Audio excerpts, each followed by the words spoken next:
안녕하세요. 인생 들려주는 여자 자담세무역의 송애경 세무사입니다. 여러분은 형제들 중에 몇째신가요? 장남이신가요? 아니면 장녀신가요? 아니면 중간에 둘째인가요? 아니면 가장 막내이신가요? 저는 저희 형제들이 이제 2남 3녀 중에 저는 1녀입니다. 제 위로 7살 위에 오빠가 계셨는데요. 그 오빠는 이제 굉장히 제가 좀 어렸을 때 불의 사고로 먼저 저세상으로 떠나셨습니다. 오빠가 떠난 자리를 제가 이제 그 자리를 메꿔가지고 맏딸로서 그 가정을 어떻게 보면 이제 굳건히 지탱해야 되는 그 임무가 저한테는 주어졌었는데요. 그 임무를 수행을 하기 위해서 참 많이도 힘들고 참 외롭고 괴로웠습니다. 여러분도 그러신가요? 혹시 여러분 중에 물론 뭐 이제 맏딸이라든가 장남이 그 굉장히 힘들다라고 이제 보통 얘기들을 하시지만 뭐 둘째인 분도 굉장히 힘든 점이 많이 있잖아요. 제가 뭐 둘째로서 살아보진 않아서 모르겠지만 굉장히 힘든 점이 많을 겁니다. 그리고 또한 막내로서의 그 입장도 분명 힘든 점이 많을 것이고 첫째 못지않게 그분들에게도 그 외로움이 어떤 때는 굉장히 크게 달할 수도 있는데요. 제가 오늘 여러분에게 들려드리고자 하는 말씀은 여러분이 장남이건 장녀이건 아니면 둘째시건 아니면 막내시건 너무 집안에서 가족들을 위해서 착한 아이 증후군을 겪지는 말라고 하는 그 말씀을 꼭 드리고자 합니다. 요즘 여러분 우리 인터넷에서나 방송에서 지금 개그맨이죠 박수홍 씨가 굉장히 힘든 그 모습을 드러내고 계시잖아요.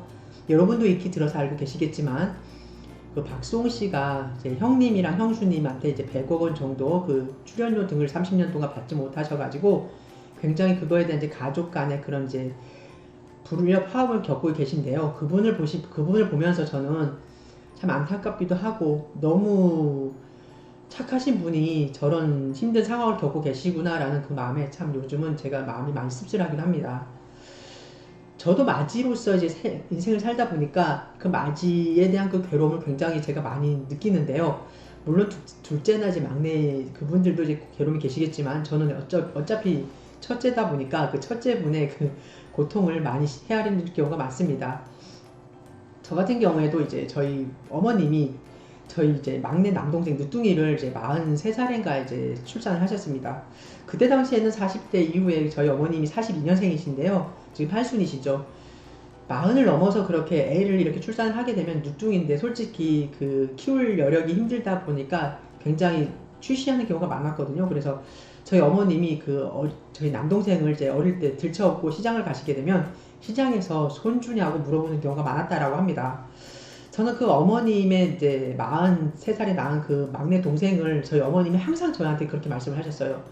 너는 맞으니까 네 막내 동생, 남동생을 끝까지 책임을 져야 된다. 그런 말씀을 그렇게 하셨는데 저도 인생이 어떻게 살다 보니까 그 막내 동생을 꼭 끝까지 어떻게 보면 제 아들도 아닌데 어머님 아들인데 제가 낳은 제 아들인 것처럼 그렇게 뒷바라지를 해야 되고 항상 보살펴야 되는 그런 상황이 초래되더라고요. 그래서 그런 상황을 겪다 보니까 요즘 어떻습니까? 요즘 맏딸 증후군이라고 그래가지고 그런 이제 어떻게 보면 우리 그 일상생활에서 초래되는 그 현상을 이제 어떻게 보면 이제 표현한 말인 것 같은데 맏딸들이 옛날에 그랬잖아요. 집안의 첫째 딸은 이제 그 생활에 대한 그 기반을 이제 조성하는 뭐 그런 이제 입장이라고 해가지고 우리 맏딸을 이제 굉장히 그렇게 표현을 합니다. 왜냐면 맏딸인 경우에는 이제 맏딸이 태어나면 그 맏딸이 집안에 이런 작은 뭐 청소부터 살림살이를 이제 꾸려나갈 수 있고 그리고 동생들이 태어났을 때 그렇게 보살피는 그런 역할을 담당해야 되는 게 어떻게 보면 맏딸의 그런 역할이었기 때문에 그런 말들이 이제 나왔던 것 같은데요. 물론 저도 이제 그런 말처럼 저희 그 부모님한테는 맏딸로서 어떻게 보면 집안의 기둥으로서 그렇게 역할을 해야 됐기 때문에 어머님이 항상 그 평생 이제 화두로 던지셨던 너는 맞으니까 너희 막내 남동생을 꼭 끝까지 보살펴야 된다라는 그 말을 저는 굉장히 충실히 수행을 하기 위해서 여태껏 살아왔던 것 같습니다. 그러면서 요즘 최근에 그 박수홍 씨 사건이 터지면서 저는 그분에 대한 그 입장을 헤아리면서 제 감정이입이 너무 많이 되다 보니까 그런지 모르겠습니다. 참 박수홍 씨한테 너무 그분이 참 그렇더라고요. 애처롭고 너무 안 된 것 같았습니다. 그 모습을 보면서 저도 많은 걸 이제 느꼈었는데요. 여러분도 마찬가지실 거예요. 혹시나 맞이라든가 아니면 둘째, 뭐 셋째, 이렇게 막내 이렇게 되신다 그러면 각각의 그분들의 위치에서 그분들이 가족 내에서 이제 행해야 되는 어떤 역할이 있을 겁니다. 하다 보면 첫째가 희생해야 되는 경우도 있고요. 아니면 경우에 따라서 둘째가 굉장히 요즘 박수홍 씨는 둘째잖아요. 근데 이렇게 착한 둘째가 집안의 모든 것을 이제 책임지고 그렇게 경제를 이제 이끌어가는 그런 이제 분이 계실 것이고, 아니면 경우에 따라서는 첫째, 둘째는 굉장히 이제 집안에서 진짜 문제 골칫덩어리인데, 어떻게 보면 어떤 집안은 이제 막내가 굉장히 그 집안에서 이제 중추적인 그런 역할을 함으로써 그 집안을 잘 이끌어가는 그런 경우도 굉장히 많이 있었습니다.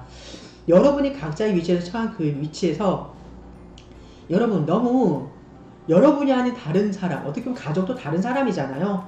여러분이 아닌 다른 것에 너무 여러분이 착한 사람, 착한 아이 증후군을 너무 나타내지 마십시오.